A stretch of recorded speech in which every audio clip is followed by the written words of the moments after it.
Saudara-saudari kita yang belum beriman sampai dengan maghrib ini mendapati kekuatan untuk bersyahadat sebelum ia wafat kembali kepada Allah.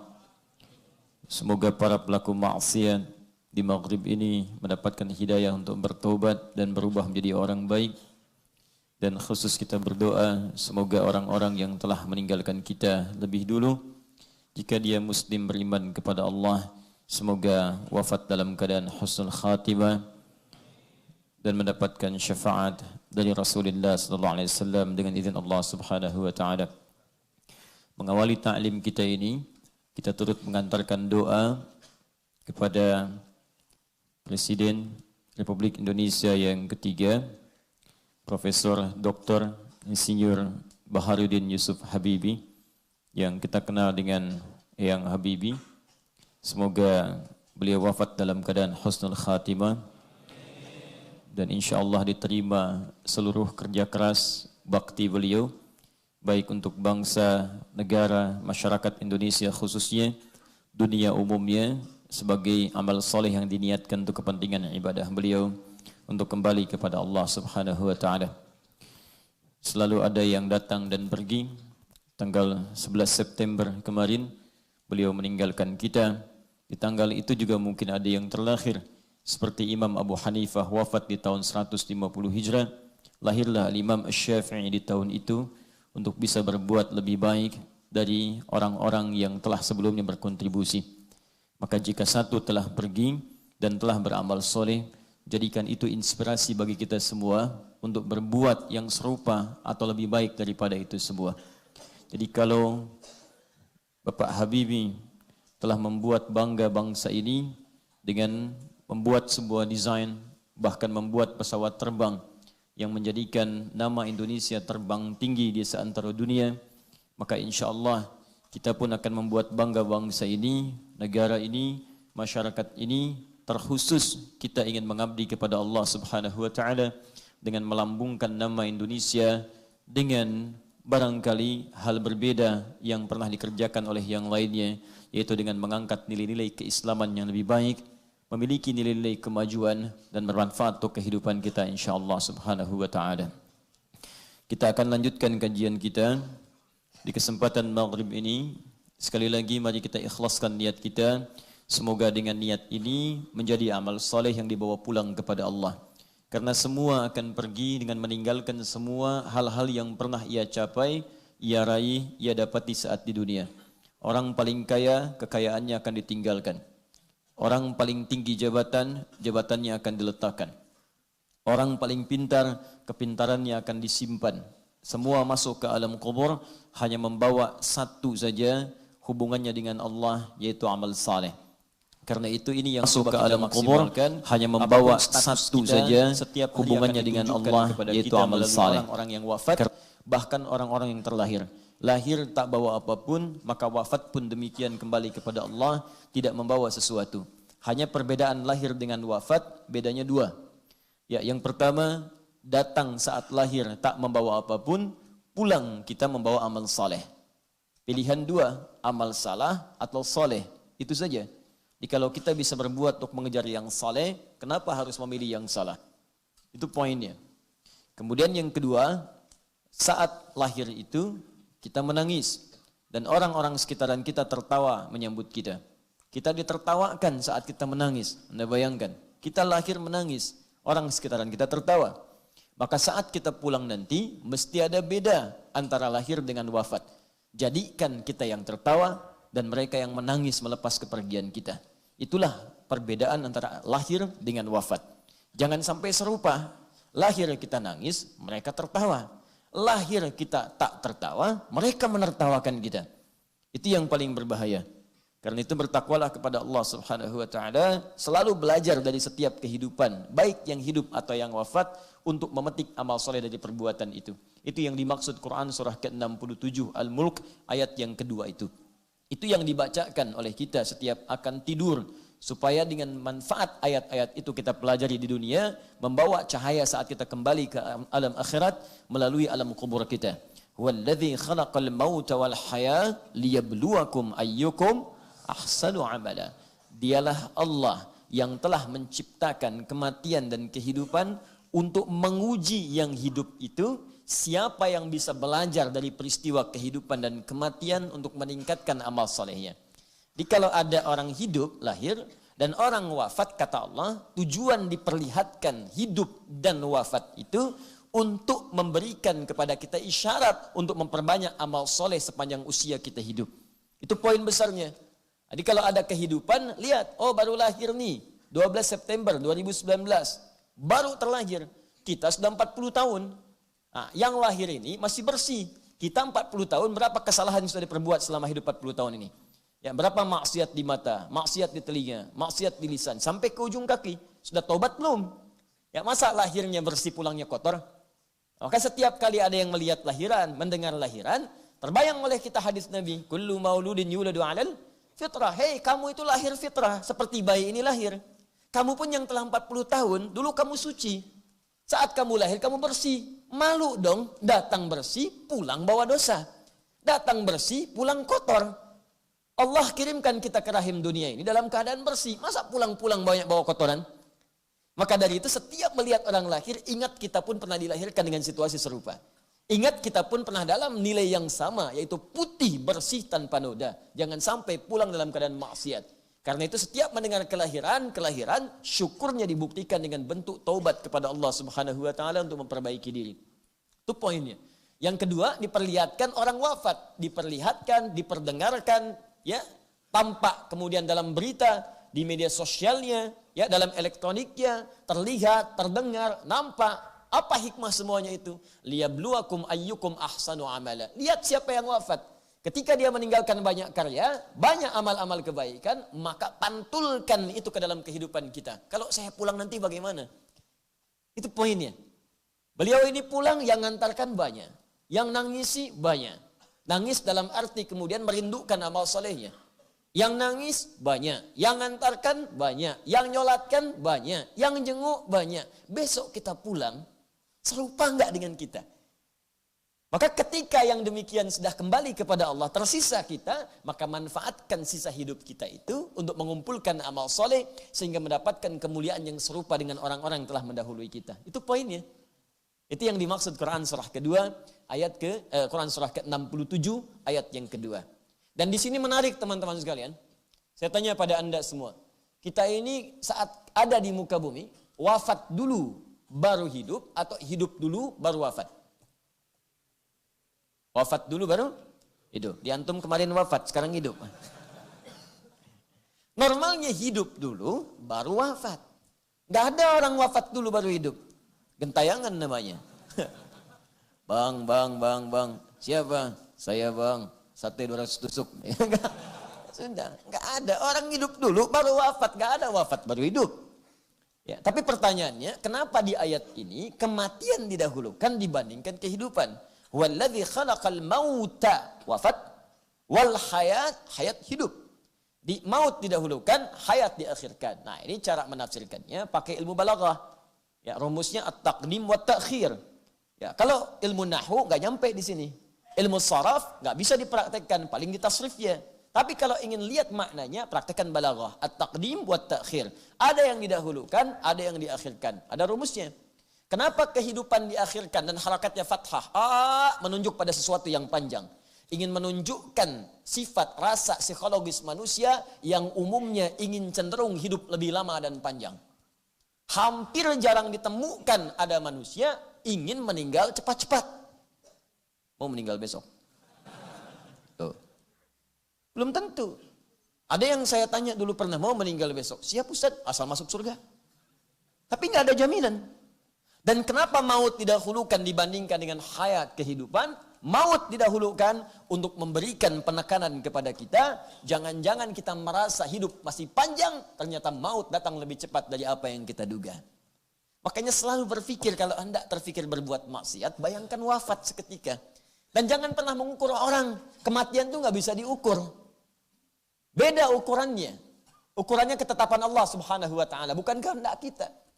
Ustaz tuh usianya kayaknya udah mendekati bau tanah tuh, ya. Nah, dia bau tanah, ente bau kuburan, ya. Kita nggak tahu siapa yang duluan, ya, paham ya? Karena itu mari kita ikhlaskan niat, kita mulai kajian kita. Semoga satu huruf pun yang kita kaji itu mungkin yang bisa mengantarkan kita pada ridha Allah Subhanahu wa taala. Bismillahirrahmanirrahim. Hari ini saya perkenalkan kitab tafsir yang ketiga. Pertama, kitab tafsir Al-Qur'anil Azim, ya, karya Al-Imam Ibn Katsir rahimahullah. Yang kedua, kemarin saya perkenalkan kitab Al-Ahkam, ya, Al-Ahkam Al-Islamiyah Al-Qur'aniyah Al-Fiqhiyah, berisi hukum-hukum Quran terkait dengan masalah fiqih, yaitu kitab Rawa'i'ul Bayan, ya, fi tafsiri ayatil ahkam, karya Al-Imam Muhammad bin Ali As-Sabuni. Ya, sekarang saya akan bawakan kitab ini tafsir Jalalain, ya, tafsirul Jalalain, yang dari sejak masa-masa dulu di negeri kita ini banyak jadi referensi, dan nanti saya tunjukkan bagaimana kitab ini walaupun terlihat singkat, padat, tapi isinya sangat luar biasa luas dan berharga. Jadi kalau ada orang belajar tafsir, mula-mula ingin belajar, saya referensikan untuk membahas tafsir ini karena paparannya begitu singkat tapi padat dan maknanya luas sesuai dengan makna-makna yang diinginkan secara umumnya. Baik, hari ini kita akan kaji pada ayat yang selanjutnya, yaitu ayat Maliki Yaumiddin. Bismillahirrahmanirrahim sudah kita uraikan. Alhamdulillahirabbil alamin sudah kita selesaikan. Ar-Rahmanir-Rahim juga sudah kita uraikan. Sekarang kita masuk dalam bahasan surah Al-Fatihah pada ayat Maliki Yaumiddin. Al-Fatihah, sebagaimana kami sampaikan di awal jumpa kita, alnya bisa mengandung istighraq, bisa bermakna ta'rif. Kalau dia bermakna ta'rif atau ma'rifah, menunjuk pada sesuatu yang khusus. Al-Fatihah, surat yang ini yang khusus, bukan yang lain. Kenapa disebutkan kalimat ta'rif khusus di sini? Karena surat ini satu-satunya surat yang khusus kemudian dibaca sebagai pembuka dalam bacaan salat. Setelah kita bertakbir, iftitah, maka ayat surah yang pertama dibacakan adalah Al-Fatihah. Kenapa disebut alnya ta'rif khusus? Karena surah ini surah yang khusus dijadikan sebagai pembuka dari Al-Quran yang tercantum dalam mushaf sebanyak 114 surah. Karena itu alnya berfungsi ta'rif untuk menunjukkan sifatnya yang membuka mushaf dan membuka bacaan dalam salat. Tapi jangan lupa al pun berfungsi istighraq, menunjuk makna komprehensif dengan segala keistimewaannya. Al-Fatihah, Fatihah pembuka nilai-nilai kebaikan. Al yang menunjuk istighraq, pembuka semua nilai-nilai kebaikan. Jadi kalau ingin dibukakan kepada kita oleh Allah Subhanahu wa taala semua jenis kebaikan, kebaikan dalam rezeki, kebaikan dalam ilmu, kebaikan dalam rumah tangga, kebaikan dalam pekerjaan, kebaikan dalam kehidupan sosial, semua jenis kebaikan. Yang sakit jadi sembuh, yang susah jadi mudah, yang sempit jadi lapang. Maka pelajarilah isi Al-Fatihah dengan makna al yang kedua, yaitu fungsi istighraq. Ayat 1 sampai dengan 3 sudah kita bahas. Sekarang kita masuk kepada ayat yang keempatnya. Saya simpulkan dengan singkat. Pengantar pertama, jadikan semua karena Allah Subhanahu wa taala jika ingin dibuka semua jenis-jenis kebaikan dalam kehidupan kita. Itulah fungsi ba. Lakukan semua karena Allah, dan cara mengerjakan karena Allah niatkan sebagai ibadah. Karena itu menggunakan lafaz jalalah Allah yang bermakna haqqul ma'bud wa ma'budu bil haqq.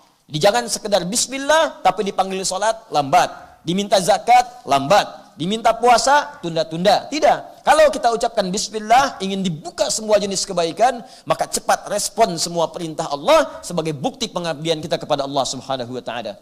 Maka kalau itu dikerjakan, maka sifat ismun bimakna sumuwun akan melekat kepada rahmat Allah yang diturunkan kepada kita.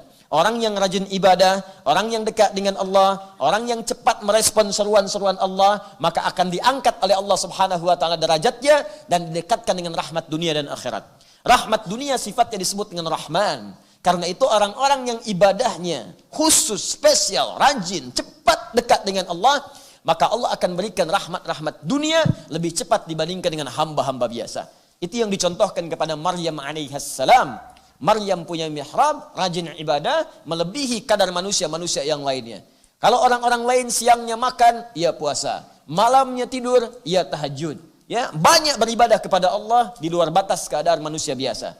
Maka apa yang terjadi? Beliau biasa, bukan nabi, bukan rasul, tapi rezekinya dimudahkan oleh Allah lebih daripada orang-orang yang lainnya. Contoh lain, pemuda-pemuda di dalam gua, Ashabul Kahf. Ashabul Kahfi itu bukan nabi, bukan rasul, tapi kecintaannya kepada Allah untuk mendekat, meninggalkan tempatnya karena banyak dikejar-kejar supaya menjauh dari Allah. Untuk mendekat kepada Allah, rela meninggalkan kenyamanan, rela meninggalkan kemapanan, rela meninggalkan kenikmatan, bahkan berada di gua yang sempit pun rela, yang penting Allah ridha. Masuk ke dalam gua yang sempit dijadikan luas oleh Allah Subhanahu wa taala. Rezekinya diberikan, jasadnya dijaga, kenikmatannya diberikan, tidur tak terganggu, 305 tahun tidur nggak ada yang ganggu, bayangkan. Itu luar biasa. Jadi kalau kita dekat dengan Allah, rumah sempit pun kelihatan luas. Tapi kalau jauh dari Allah, rumah luas pun rasanya sempit. Rizki yang banyak pun nggak terukur gitu. Segalanya habis saja, habis, tapi nggak ada nikmatnya. Jadi kalau Allah sudah mengangkat seorang hamba, sumud, diangkat dengan ketinggiannya, ismun jadi sifatnya, diangkat oleh Allah, maka sifat rahmannya akan memberikan kenyamanan di dunia, dan sifat rahimnya akan menganugerahkan surga terbaik saat kembali kepada Allah Subhanahu wa taala. Karena itulah kemudian setelah kita dapatkan itu semua, maka berusaha untuk bersyukur kepada Allah Subhanahu wa taala. Alhamdulillahi rabbil alamin. Pakai nikmat-nikmat itu untuk mendekat kepada Allah. Ini kuncinya. Jadi kalau Allah berikan pada kita pakaian, pakai untuk mensyukuri nikmat Allah, pakai untuk nutup aurat, pakai untuk ibadah, pakai untuk salat, pakai untuk ta'lim. Allah berikan kita rizki berupa sepeda, pakai untuk mendekat kepada Allah. Cari rizki, olahraga supaya sehat, sehatnya diniatkan untuk ibadah, bukan sekedar olahraga. Jadi kalau cuma olahraga pakai sepeda, yang belum beriman pun bisa pakai sepeda untuk olahraga. Bahkan di tempat yang sama, yang membedakan apa? Niat.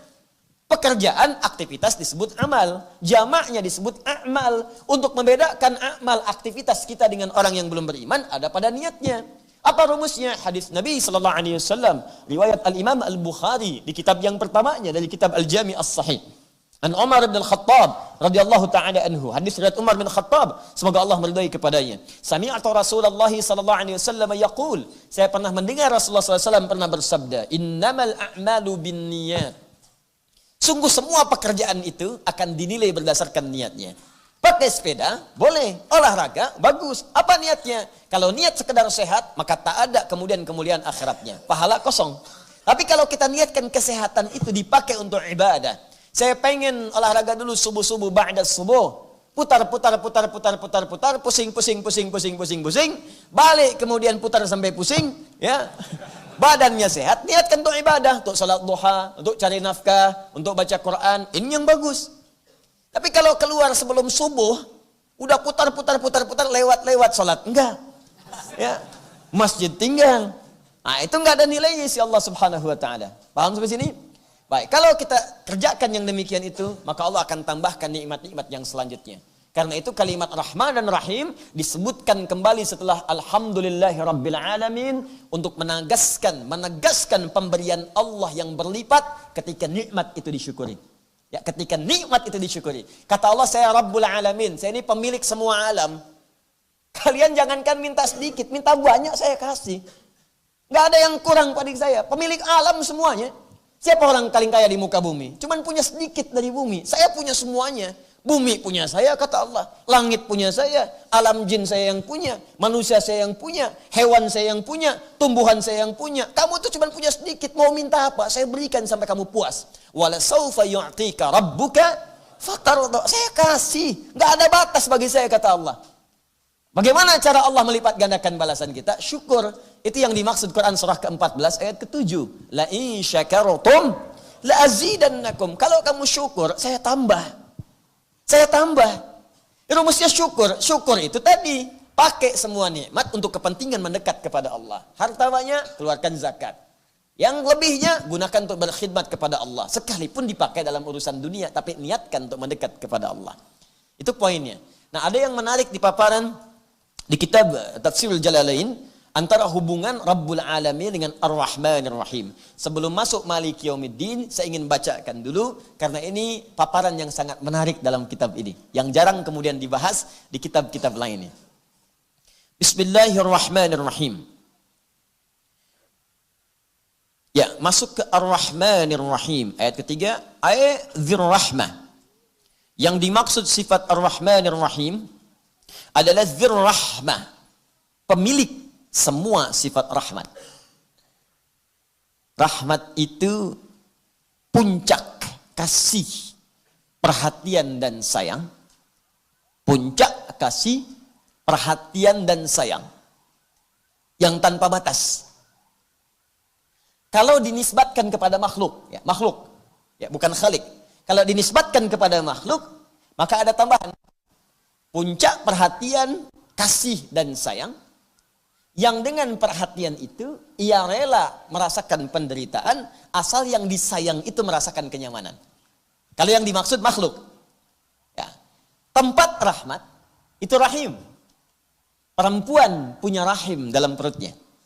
Kenapa dinamakan dengan rahim? Karena di dalamnya ada sosok yang sangat disayang, dikasihi, dan diberikan perhatian luar biasa. Sekalipun yang mengandung itu merasakan sakit untuk itu. Gak apa-apa sakit, yang penting yang dikandung ini merasakan kenikmatannya. Ya, silahkan tanyakan pada setiap yang mengandung. Saya melihat istri saya saat mengandung, juga mungkin istri-istri Anda yang Anda perhatikan. Atau tanyakan pada ibunda kita yang telah melahirkan kita. Saat mengandung, kata Al-Quran, wahnan ala wahnin. Quran surah ke-31 ayat ke-14.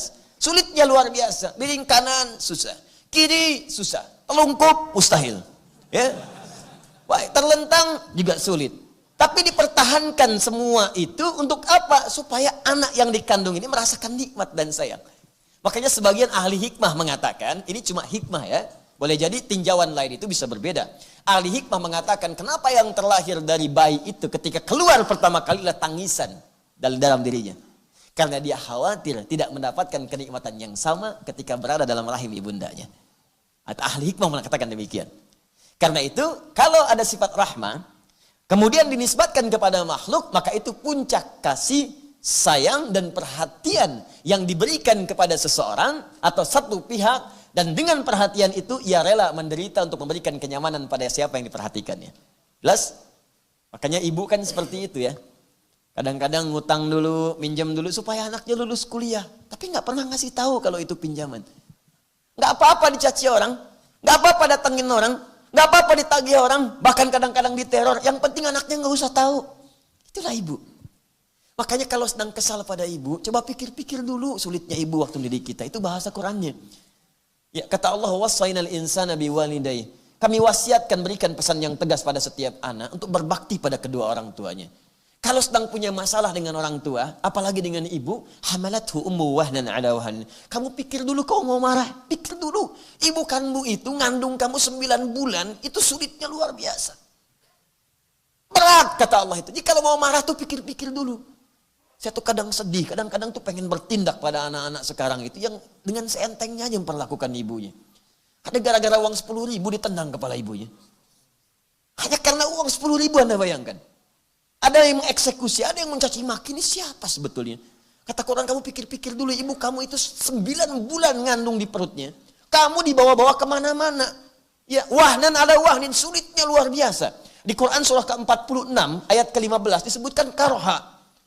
Itu luar biasa. Berat, karha itu perasaan yang tidak mudah gitu. Ya, sulit. Kalau sekarang nggak suka itu kalau kita tuh mual kalau dalam bahasa orang mengandung. Ya, isyarat Quran tuh ada. Orang ngandung tuh katanya kadang bawa mual, kadang nggak enak. Itu Quran surah 46 ayat ke-15. Bahkan di Quran surah ke-7 ayat 189, falamma asqalat kata faqal. Ya, faqal itu kalau Anda ngangkat beban, barbel, ya, angkat beban. Ya, angkat beban, barbel, Anda angkat, kan yang angkat tangan kan? Tapi berat beban itu ke semua tubuh terasa kan? Ya, ke badan terasa, ke kaki terasa. Yang angkat tangan. Kenapa yang semicut itu mulut kemudian wajahnya? Beda kan? Itu bebannya terasa. Ya, ibu saat mengandung pun itu diilustrasikan oleh Quran itu menggunakan kata fakal. Yang ngandung perutnya, tapi yang sakit bisa kepalanya. Yang sakit bengkak bisa ke kakinya, bisa ke tangannya. Dan bahasa Quran sederhana, kalau mau marah sama ibu, ingat-ingat dulu ini. 9 bulan kamu dibawa kemana-mana. Nggak pernah kemudian disimpan dulu. Pernah ada seorang ibu mengandung mau nyuci. Nah, ibu mau nyuci dulu, kamu istirahat dulu di sini ya. Tidak. Nggak ada. Kandung sampai keluar, selesai. Nyuci, bawa. Nyapu, bawa. Ya, beres-beres, bawa, dibawa. Pikir dulu kata Quran. Nah, itu kalau dinisbatkan kepada makhluk. Kalau dinisbatkan kepada Khalik, Allah subhanahu wa ta'ala, maka sifat menanggung penderitaan itu dihilangkan. Karena mesti ada beda antara Khalik Allah dengan makhluk. Itu kaidah. Karena itu sifat rahmat Allah diberikan tanpa batas kepada manusia sampai ia kembali mau mendekat kepada Allah Subhanahu wa taala. Itu perbedaannya. Di Allah itu, teman-teman, itu nggak ada batasnya. Nih saya contohkan ya, pelaku maksiat gelap-gelapnya, sepekat-pekatnya, sehitam-hitamnya dosa melekat pada diri manusia. Itu oleh Allah diberi kesempatan sampai mau balik. Sampai ajalnya tiba. Dikala sebelum ajalnya sampai ke kerongkongan, itu dibentangkan terus rahmatnya. Dengan sifat rahmatnya. Yuk kita ambil contoh ya. Di Quran itu ilustrasi kesalahan, itu ada 5 jenis. Dan setiap jenisnya, itu selalu dilekatkan sifat Allah untuk mengampuninya. Bisa. Kesalahan pertama disebut khata'un. Ya. Jama'nya disebut dengan akhta'un. Jama'nya disebut dengan khataya. Ya. Kalau berbuat kesalahan ini, perbuatannya disebut akhta'a yukhti'u. Fokus. Satu kali salah, khata. Beberapa kali salah, banyak akhta. Banyak salah. Khataya. Ya, kalau kita ngaku, ya Allah saya ngaku banyak salahnya, tak terlukiskan. Banyak ya Allah. Maka tambahkan ya pendek di akhirnya. Ya. Khataya. Ya. Makanya setiap kita salat tuh, salah satu bacaan doa istiftah, Allahu Akbar, Allahumma ba'id baini wa baina khataya. Ya kecilnya mesti bunyi. Itu cara menerjemahkannya begini. Ya Allah, saya mengakui dalam salat ini ya Allah, bahwa saya ini banyak dosa. Itu cara bacanya. Bukan sekedar di lisan, kalau cuma di lisan, nggak ada getaran kejiwaannya. Pahami bacaan itu. Ya Allah, saya mengakui ya Allah. Saya mengakui dalam sholat ini saya banyak dosanya. Lantas bayangkan dosa apa aja. Dosa mata, dosa telinga. Sebelum sholat tadi ngerjakan dosa apa? Nih kalau masih belum mau ngaku ya, saya tanya nih. Siapa yang nggak punya dosa? Angkat tangan. Angkat aja. Ya. Ayo. Baik, yang dosanya sedikit angkat tangan. Yang dosa agak banyak, angkat tangan. Ya, saya tahu ibu juga ngangkat di bawah. Baik, siapa yang merasa banyak dosanya? Angkat tangan. Tuh, banyak. Dah turun lagi. Kelihatan, nggak ngangkat pun di wajah udah kelihatan. Baik. Dan wajah-wajah ini saat bersamaan adalah wajah penambah surga. Nggak percaya? Ayo buktikan. Siapa yang pengen ke surga? Angkat tangan. Tuh.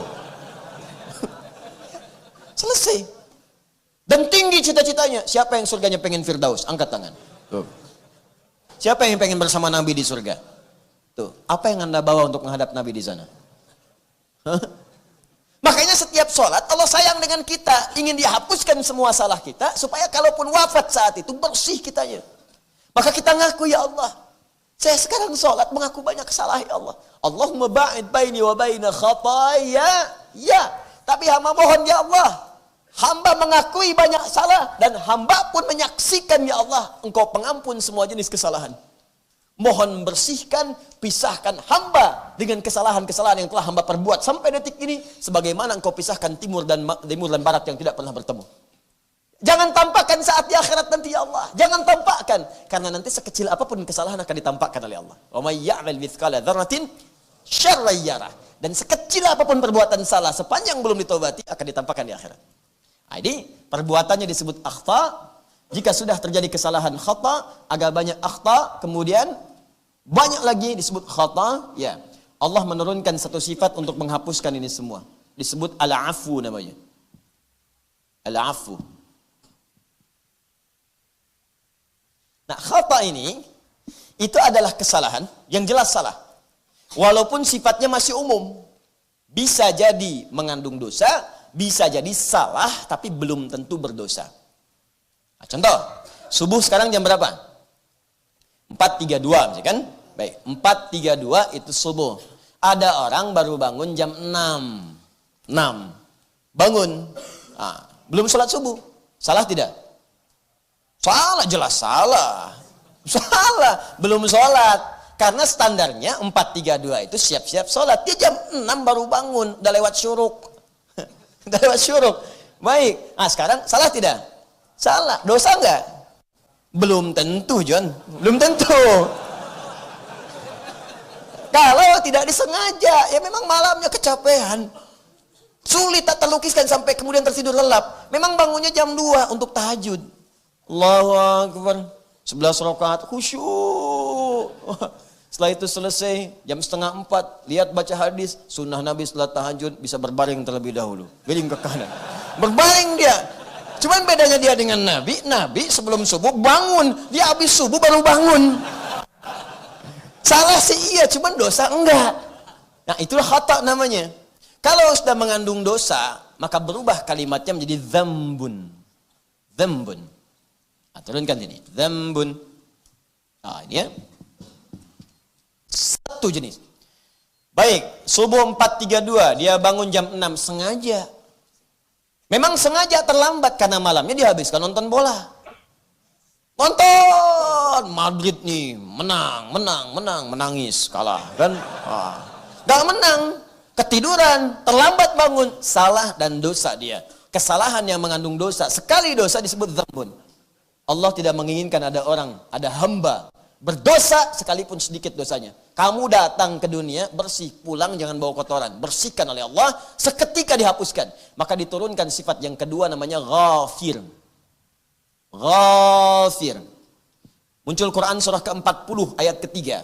Ghafiridz dzambi wa qabilit taubi. Hei orang-orang yang pernah berbuat dosa, walaupun dosanya cuma sedikit, jangan merasa aman dengan dosanya. Ayo balik kepadaku, aku penerima taubat. Balik lagi ke jalan yang benar. Ghafiridz dzambi, aku ghafir, mengampuni dosa, walaupun engkau baru rasakan sedikit dari dosa itu. Dzambun, pasangannya ghafir. Quran surah ke-40 ayat yang ketiga. Nah ada orang sudah terlambat bangun, dan ngajak orang lain itu nggak sholat. Ya dia terlambat, ngajak orang lagi malam-malamnya. Mau kemana? Tahajud. Tahajud kan besok-besok lagi. Ini pertandingan tuh menarik. Barcelona lawan Madrid. Ajak. Sudah dia ngajak orang lain, dia sendiri tidak mengerjakan. Maka muncul yang kedua lebih dari yang pertama. Dijamakkan bentuk dzambu jadi dzunub namanya. Dzunubun. Kalau levelnya sudah naik dari dzambun ke dzunub, maka Allah pun tidak akan membiarkan hambanya larut dalam dosa. Diturunkan sifat yang ketiga namanya Ghaffar. Ghaffar. Quran surah Nuh ayat yang ke-10. Faqultu astaghfiru rabbakum innahu kana ghaffara. Ghaffar. Kata Nabi Nuh, faqultu astaghfiru rabbakum, aku katakan pada umatku, minta ampun pada Tuhanmu, minta ampun. Tapi yang paling menarik, innahu kana ghaffara. Sungguh Allah punya sifat Ghaffar. Kenapa Nabi Nuh tidak mengatakan Ghafir? Karena umatnya sudah berkali-kali bukan sekedar kemudian mencela Nabi Nuh, tapi sudah ngancam, mencela, menghardik, banyak dikumpulkan dosanya, bukan sekali dosa. Tuh, begitu cara baca Qur'annya. Jadi kalau ada sifat Ghafar, artinya dosanya meningkat dari level yang pertama. Ya, pedasnya naik dikit, level 1, level 2, ya, naik terus, naik. Nah, sudah dia kemudian tidak sholat, ngajak orang tidak sholat dan mencela orang sholat. Ngapain sih ke sana? Si Adul masuk soleh, biarin aja ke sana, ya kan? Udah. Kita mau sini aja. Bisa, dia. Ayo sini, naik lagi. Namanya dzunubun ma'adzulmi plus zalim. Dzunubun plus zulmun.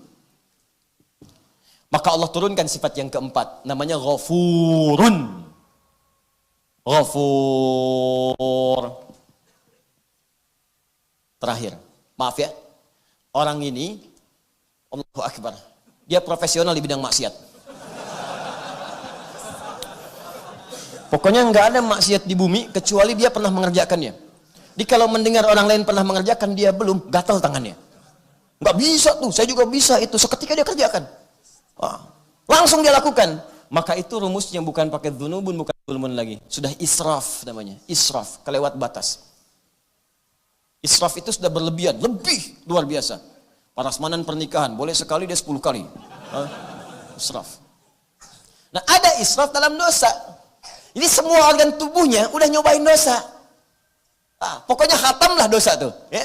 Mata udah berdosa, telinga udah dosa. Maaf, lisan udah pernah dosa, sampai ke ujung kaki. Kan ada orang telinganya dosa, tapi mulutnya bersih.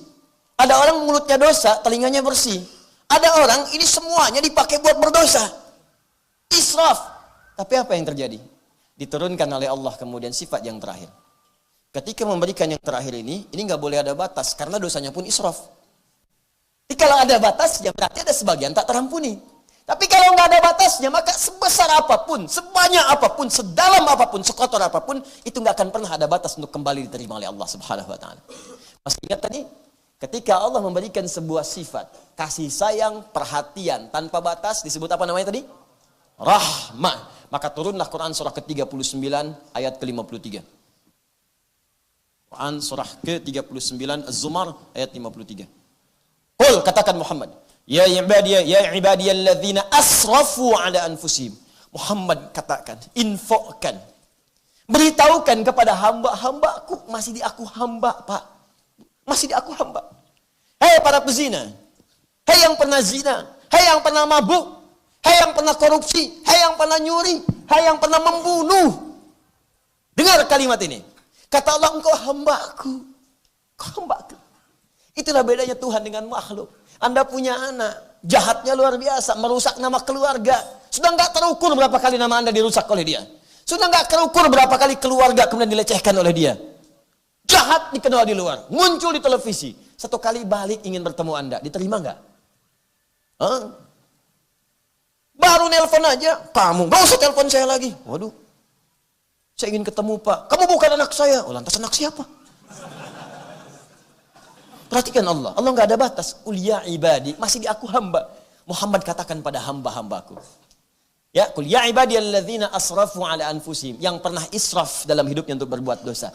Alladzina, saya sering sampaikan, disebutkan 1080 kali. Bisa laki-laki, perempuan, besar, kecil, tua, muda, kaya, cukup. Hei, engkau yang pernah punya jabatan pernah berdosa. Engkau yang punya kekayaan pernah berdosa. Engkau yang tak punya apapun ikutan berdosa juga. Hei, engkau laki-laki, engkau perempuan, engkau pernah berbuat israf. Aku tidak akan berikan batas untuk mengampunimu. Engkau datang padaku, aku ampuni semua dosamu.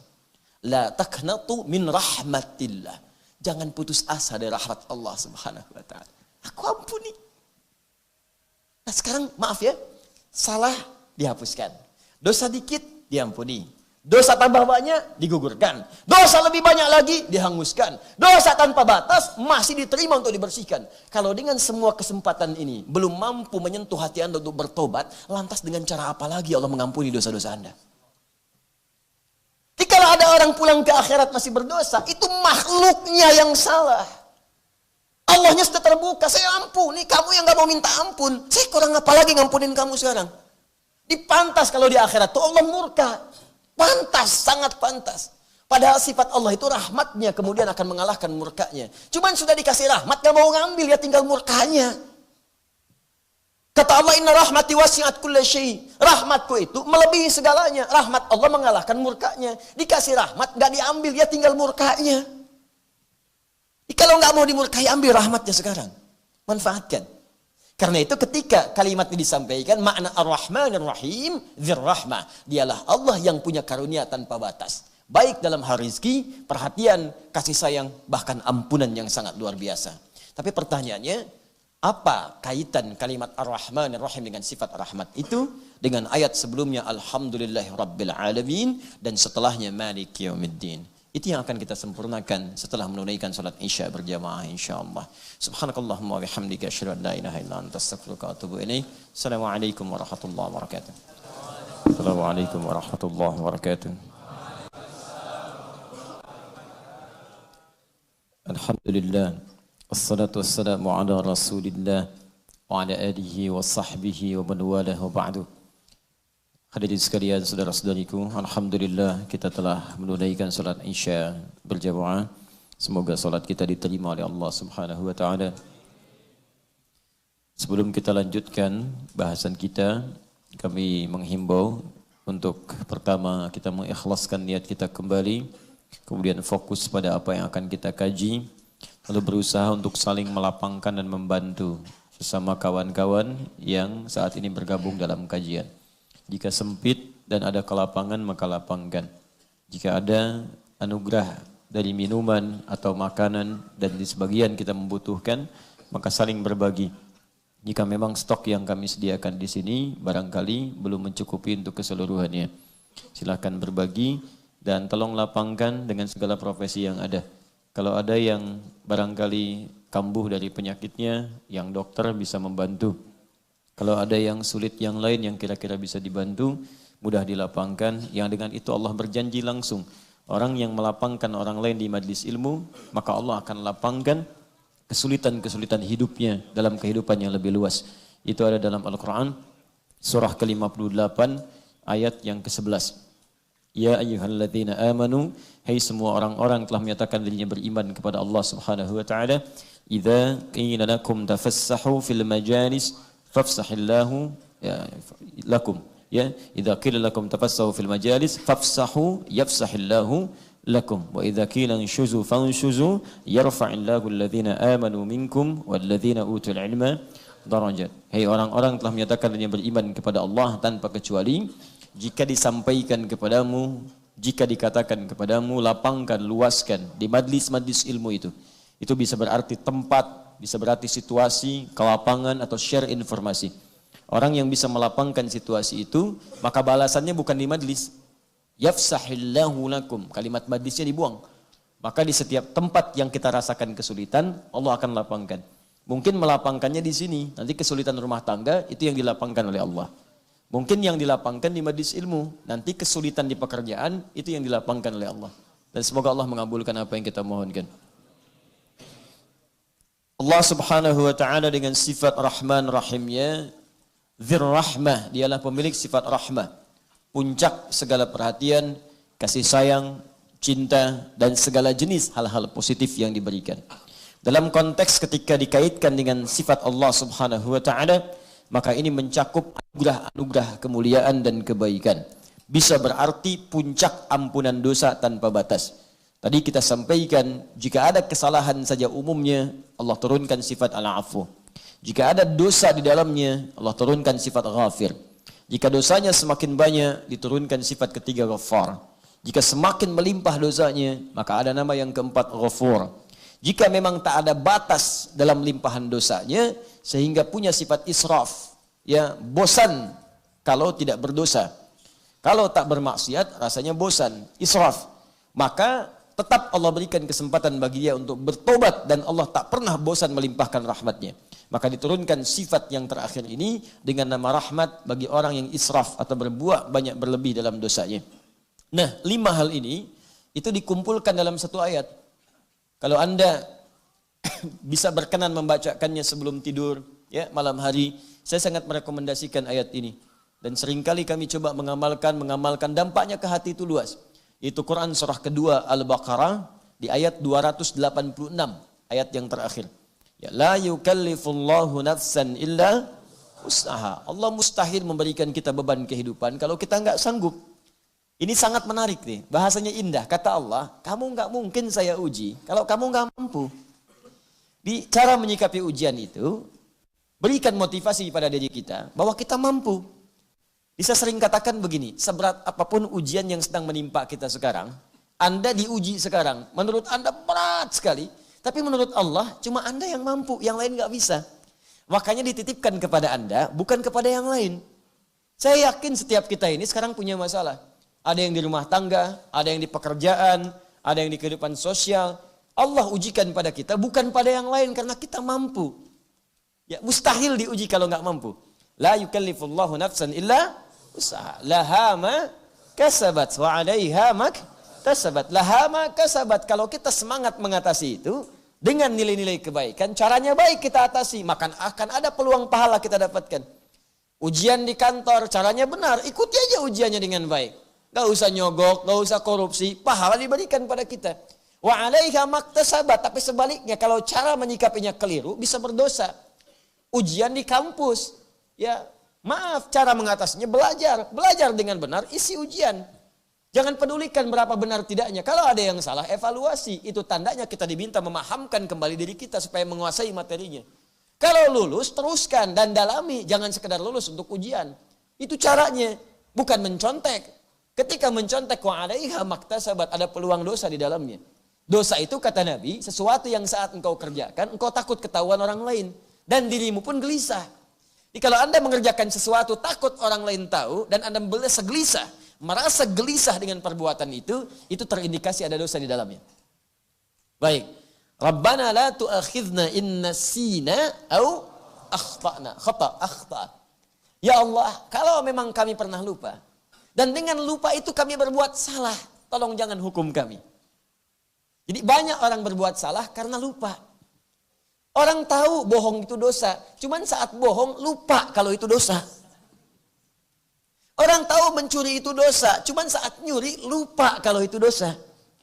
Orang tahu kalau korupsi itu bahaya, dosa, cuman lupa kalau sedang korupsi itu bahwa itu tuh berbahaya dan dosa. Jadi kadang-kadang banyak perbuatan lupa itu menjadikan seseorang berdosa. Dan kadang-kadang ada yang memang diniatkan untuk berbuat salah. Itu yang bahaya. Ya makanya saya sering aneh kalau ada orang mengatakan, saya minta maaf Bapak Ibu sekalian, pada kesalahan-kesalahan saya, baik yang disengaja ataupun tidak. Kalau tidak, masih diterima. Tapi sengaja berbuat dosa, itu aneh. Saya minta maaf dari kesalahan-kesalahan yang saya perbuat, baik sengaja atau tidak. Kalau sengaja, berarti niat dia berbuat dosa. Itu kan persoalan. Nah cuman yang paling indah, la tu'akhidna in nasina au akhtana. Catat, khata, satu dia. Rabbana wa la tahmil alaina isran kama hamaltahu ala alladhina min qablina. Ya Allah, kalau saya nanti mendapatkan satu persoalan dalam ujian, jangan berikan ujian kepada saya melebihi batas kemampuan saya seperti orang-orang dulu yang pernah mengalaminya. Maksudnya, ujian mereka ditimpakan ke saya yang tidak sebanding dengan kemampuan saya. Makanya dari awal Allah bilang, gak akan saya uji di luar batas kemampuan kamu. Kalau masih ragu, saya turunkan keterangan berikutnya. Rabbana wa la tuhammilna ma la Katalah Nabi, ya Allah, kalau saya berbuat salah, saya pengen kembali. Dan jangan berikan beban yang besar kepada saya, supaya saya bisa mudah kembali. Kalau saya pengen taubat, ya Allah, jangan susah seperti orang-orang dulu, karena kesulitan mereka pengen taubat. Mereka kan beda dengan saya. Mereka itu bebal, ya Allah, disuruh taubat, ngeyel lagi. Disuruh ibadah, gak mau lagi. Karena itu engkau turunkan beban lebih berat dibandingkan dengan saya sekarang. Maka jangan samakan cara saya taubat saya dengan taubat orang di masa lalu. Umat Nabi Musa, bebalnya luar biasa. Musik lagi. Karena itu ketika ingin tobat, kata Allah, kalau memang serius, coba bunuh dirimu. Tobatnya dengan kematian. Ya karena sulit diingatkan, ada najis, sobek. Ya nggak ada dengan bersihkan, sobek. Nempel di pakaian, sobek pakaiannya, baru dianggap bersih.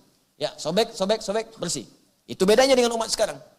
Kalau ada berpakaian sekarang, ya yang dipakai celana jin. Celana jin disobek juga. Ya, sobek lututnya, sobek bagian pahanya, sobek betisnya. Mungkin itu umatnya Nabi Musa nyasar ke sini sekarang. Nah, itu canda saja gitu ya, canda. Ya tapi pakaian sudah bagus, kenapa disobek-sobek? Ya, atau patut diduga ada najis di dalamnya. Beda. Nah, umat Nabi Muhammad sekarang lain. Ya Masya Allah, ada najisnya, nggak usah disobek. Cukup engkau bersihkan saja. Hilang 3 perkara, maka hilang najisnya. 1, hilang warnanya. Yang kedua, hilang baunya. Yang ketiga, hilang rasanya. Ya, adul ada celana, kena najis, kotoran kucing. Ya, bersihkan, hilang 3 sifat ini. Warna, bersihkan dulu. Sampai hilang, bersih. Bau, cium, bersih. Nah, rasa, gimana caranya? Jangan dijilat. Ya. Oh dijilat Ustaz, apa dalilnya? Ijajul jilatil ardu. Bukan. Itu ngarang namanya. Tidak, itu ngarang. Cukup ghalabatidh dhann. Prasangka kita yang paling kuat bahwa itu sudah bersih, itu menghentikan kemudian najis yang berlaku pada saat itu. Bersih hukumnya. Nah, sekarang kembalikan. Khata. Tadi sudah ada. Taklif yang berat. Ya, dzambun, dzunubun ma'adzulmi. Rabbana wa la tuhammilna ma la taqata lana bi, israf. Karena mereka berlebihan, tobatnya susah, israf namanya. Berkumpul di situ khata, dzambun, dzunubun ma'adzulmi, ya dzunubun ma'adzulmi, kemudian israf. 5-nya berkumpul.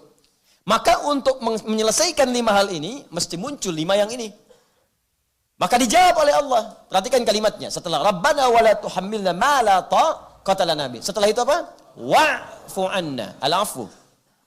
Wa'fu anna, ya Allah turunkan sifat afumu kepada kami. Maafkan kami ya Allah. Hapuskan akhta, kekurangan-kekurangan, kesalahan-kesalahan kami yang telah kami perbuat. Setelah itu, waghfir lana fil amr lit talab. Permohonan kepada Allah dengan kata ghufran, waghfir. Ighfir itu mencakup 3 makna. Ghafir, ghaffar, ghafur. Ya Allah, kalau memang saya dosanya sedikit, turunkan sifat ghafirmu. Waghfir lana. Kalau banyak ya Allah dzunubun, turunkan sifat ghafarmu, waghfir lana. Kalaupun melimpah ya Allah, turunkan sifat ghafurmu, waghfir lana. Ya Allah, dosa aku makin banyak, lebih daripada limpahan. Aku tak bisa mengukur berapa banyak dosa yang telah aku kerjakan selama hidup. Israf aku ya Allah, tidak berhenti sampai di sini. Waghfir lana. Setelah itu, warhamna, rahmat. Anta maulana, karena engkau Tuhan yang merawat kami ya Allah. Kalau Tuhan yang merawat saja tidak mengampuni, kepada siapa lagi kau mesti minta ampun? Wansurna 'alal qaumil kafirin. Ya Allah, kalau taubat kami sudah diterima, mohon jaga kami supaya kami tidak diajak berbuat maksiat lagi oleh orang-orang yang tertutup dalam hidayah-Mu. Indah ayatnya. Itu 5 hal ini tercantum dalam satu ayat, dan ini bagian dari taubat kita kepada Allah Subhanahu wa taala. Coba biasakan baca dengan benar sampai mendapatkan gejolak dalam hati kita dan merasakan kekhusyuan dan nikmat yang mendekat kepada Allah Subhanahu wa taala. Baik, sekarang apa kaitannya Ar-Rahman Ar-Rahim dengan Rabbul Alamin yang sebelumnya pada aspek yang belum kita kaji yang disampaikan dalam kitab tafsir Al-Jalalain ini. Fassilatu baina Rabbi Ta'ala wa mukhlaqatihi, fassilatu baina Rabbi Ta'ala wa makhluqatihi hiya rahmah wal inayah. Fokus, fassilatu baina Rabbi Ta'ala. Adapun hubungan antara kalimat Rabb dalam Rabbul Alamin, Alhamdulillahi Rabbil Alamin. Kata Rabb di sini menunjuk pada sifat Allah. Yang pernah saya terangkan punya sifat Al-Asma'ul Husna dengan sifat Rububiyah. Sifat memperhatikan, merawat, menyayangi, menguasai. Rabbul Alamin, penguasa semua alam. Masya Allah. Apa hubungan kata Rabb, penguasa di sini? Silah sifat Khalik Allah wa makhluqatihi, relasinya, hubungannya dengan merawat makhluk-makhluknya. Ilustrasinya begini, kalau teman-teman membayangkan seorang raja misalnya, rajanya besar, punya kekuasaannya dahsyat misalnya, nah, kira-kira yang tergambar punya sifat sayang tidak? Kalau ketemu susah tidak? Susah. Kalau mendekat sulit tidak? Sulit, pasukan banyak, karismanya tinggi. Ya nggak usah tinggi-tinggi lah. Yang sekarang misalnya ada yang mengaku negara adidaya, superpower. Ya misal satu negara besar, saya nggak perlu sebut misalnya, dengan presidennya. Ya, kan nggak semua orang kemudian bisa ketemu dia. Saat ketemu pun dia merasa besar dan sungkan orang pun untuk bertemu dia. Banyak berharap untuk mengundang dia datang. Dan saat datang pun karismanya begitu tinggi sampai orang-orang nggak bisa mendekat. Nah, baru satu di dunia saja, dan itu pun nggak menjangkau semua. Dia bukan raja dari semua dunia. Dia nggak bisa ngatur Indonesia, dia nggak bisa ngatur Asia, dia nggak bisa ngatur Afrika, cuma ngatur negaranya aja. Paling-paling memberikan pengaruh ke negara lain. Itu pun sudah disanjung-sanjung, dia agung-agung, dan kadang-kadang sulit untuk mendapatkan akses kepadanya. Maka sekarang ada yang merajai semua alam. Bagaimana sifat raja di raja ini? Apakah sama seperti itu? Apakah sulit mendekat kepadanya? Apakah sungkan kita untuk kembali kepadanya? Apakah kalau kita punya salah harus takut dengannya? Bagaimana kalau kita mesti takut caranya? Maka ini yang paling indah. Perhatikan kalimatnya. Fassilatu baina Rabbi Ta'ala wa makhluqatihi hiya rahmah wal inayah. Maka kalimat Ar-Rahman Ar-Rahim memberikan penjelasan kepada kita bahwa sifat Allah walaupun menguasai semua alam itu beda dengan sifat makhluk. Dan makhluk berhak untuk mencontoh sifat Allah ini agar diterapkan dalam kehidupannya dalam konteks amal soleh yang sedang ia kerjakan. Apa itu? Ar-Rahmah wal inayah. Sekalipun Allah itu raja di raja, penguasa semua alam, tapi sifat sayangnya itu begitu luar biasa, tetap penyayang. Hamba yang paling banyak salah pun masih diterima untuk taubat. Hamba mengadu pun masih diterima kalau dia mau datang. Hamba yang kaya pun tunduk di hadapannya masih bisa diatur. Yang dahsyatnya dia punya sifat inayah, dari kata aun, bukan sekedar memperhatikan, tapi memberikan solusi pada siapa yang setiap membutuhkan. Kau punya masalah apa? Ya Allah, saya sulit pekerjaan, ya Allah, saya mudahkan. Rizki saya sulit, ya Allah, saya lapangkan. Rumah tangga pekat, ya Allah, saya berikan solusinya. Semua hal yang membutuhkan kepada Allah, Allah berikan solusinya. Raja di raja. Maka di sini banyak para pakar tafsir mengomentari ini sindiran kepada hamba yang baru jadi raja kecil di dunia, tapi rahmatnya sudah nggak ada. nggak punya sifat sayang. Beda dikit, oh hukum. Beda pandangan, tangkap. Baru jadi bos dikit di perusahaan, sudah luar biasa kepada bawahannya. Nggak ada sifat sayangnya. Kalau nggak dibukakan pintunya, nggak ada kemudian keluar dari mobilnya. Nunggu pintu dibuka. Pintu dibuka, mau masuk kantor. Kalau karyawan semua nggak hormat, nggak berdiri, nggak masuk tuh. Padahal dia lupa besok dia pensiun. Ada orang sedikit punya jabatan, kalau nggak dikunjungi duluan, nggak mau ngunjungin. Kalau nggak ditelepon, nggak mau nelpon. Kalau nggak di WA, nggak nge-WA. Kalau nggak datang ke rumahnya, nggak beres urusan. Yang paling dahsyat, kalau nggak diopeni, nggak mau ngopeni. Kalau nggak diperhatikan, nggak mau merhatikan. Beda dikit, kriminalisasi. Salah dikit, tangkap. Maka Allah sindir dia di dalam ayat ini. Hei, saya ini penguasa semua alam. Hambaku punya salah, saya maafkan. Kamu penguasa kecil, besok saya cabut nyawa, mati kamu. Masuk ke alam kubur. Apa yang kau banggakan dengan kedudukan itu? Apa yang kau banggakan dengan hartamu itu?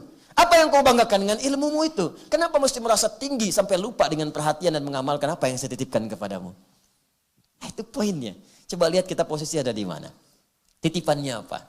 Banyak ini aspeknya, jangan dibayangkan yang tinggi-tinggi dulu. Ya di rumah tangga, lihat.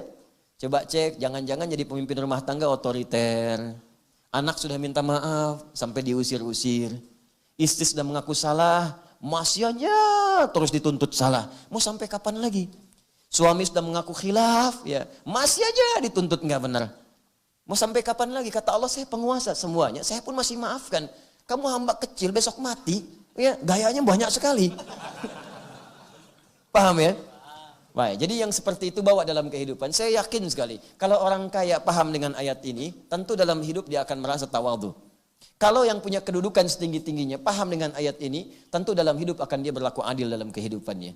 Jadi kalau tiap hari dibaca 17 kali, belum membuat kita sadar, seperti apa lagi cara membacanya sampai paham di dalam hati kita. Demi Allah saya katakan, kalau presiden, gubernur, bupati, camat, lurah, RT, RW, sampai pemimpin rumah tangga, sholatnya benar. Baca Alhamdulillahi Rabbil Alamin, Ar-Rahmanir Rahim, menetes air matanya. Setelah itu ada perubahan dalam hidupnya. Ada perubahan. Karena dia takut ketika mengerjakan sesuatu, melanggar sifat-sifat yang seharusnya menjadi milik Rabbnya. Itu poinnya. Demikian pula dengan orang yang merasa mendapati harta yang tinggi. Yang dengan harta itu, mohon maaf, berlaku angkuh dalam kehidupannya. Harta kamu berapa sih? Kata Allah, Qarun aja, yang hartanya sekarang masih dicari, saya tenggelamkan dengan bumi sekalian. Kamu harta nggak senilai Qarun, pengen ikutan sombong, telat. Baru punya Ferrari 1, sudah bisingin tetangga. Pakai bolak-balik cuma dipanasin, malam-malam balapan sama taksi balik lagi deh. Man 1. Sombongnya luar biasa. Ya, Allahu Akbar, meninggal gak dibawa. Apa yang disombongkan? Qarun aja, kata Allah, saya tenggelamkan, ente pengen ikutan. Ya teman-teman sekalian, itu gambaran gitu. Jadi kalau orang kaya, merasa kaya, sholatnya benar, nggak akan berpengaruh kekayaannya.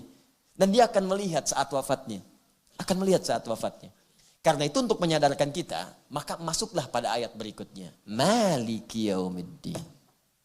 Hei, kamu yang merasa kaya dengan harta. Hei yang merasa hebat dengan kedudukan. Hei yang merasa tinggi dengan ilmu. Kata Allah, Malik. Ini bisa dibaca pendek, Malik. Jadi semua sifat mulkiyah melekat kepada Allah. Enggak Allah berikan celah. Mau yang sifatnya Malik, mau yang Malik, dua-duanya milik Allah Subhanahu wa taala. Karena itu lafaz ini bisa dibaca dengan dua cara. Bisa panjang, Maliki yaumiddin, menunjuk isim fa'il sifat pemilik. Milik, semua milik Allah. Atau Maliki yaumiddin, menunjuk pada kepemilikan plus semua sifat-sifatnya. Tanpa celah, tanpa tertinggal sedikit pun. Ya, kalau saya baca nih, Malik Mindil, ana Malik Mindil, saya yang punya tisu ini. Dengan panjang, Malik Mindil, saya yang punya tisu ini. Ya. Tapi kalau kita mau bicara sifat-sifatnya, ringannya, lembutnya, halusnya, sampai yang kecil-kecilnya, jadikan pendek. Malik Mindil, saya yang punya tisu ini sampai ke sifat-sifatnya, ringannya, fungsinya, segalanya punya saya. maka Allah tak akan membiarkan makhluk mengambil bagian dari sifat ini. Kata Allah, Maliki, bisa dibaca yang kedua, Maliki. Nah, ya, jadi kalau nanti ada yang baca misalnya, Maliki Yaumiddin, sah. Itu riwayat Hafiz dari Asim. Ya, kalau dibaca, Maliki Yaumiddin, boleh. Itu menunjuk kepada makna yang kedua tadi. Dua-duanya berhak karena kembali kepada Allah Subhanahu wa taala. Itu dari bacaan 7 qiraat. Ya, saya baca dulu kitabnya supaya mendapatkan pengetahuan. Sebentar ya. Baik. Fahuwa subhanahu malikul amri kullihi fi yaumil qiyamah. Wa qara'a Asim wal Kisai maliki yaumiddin. Asim dan Kisai, ya Imam Asim dan Imam Al-Kisai membaca panjang maliki yaumiddin. Ya wa qara'a al-baqun bi maliki yaumiddin. Sedangkan imam-imam yang lain membaca pendek. Maliki Yaumiddin. Nafi' punya 2 murid. Qalun dengan Waras bacaan pendek. Maliki Yaumiddin.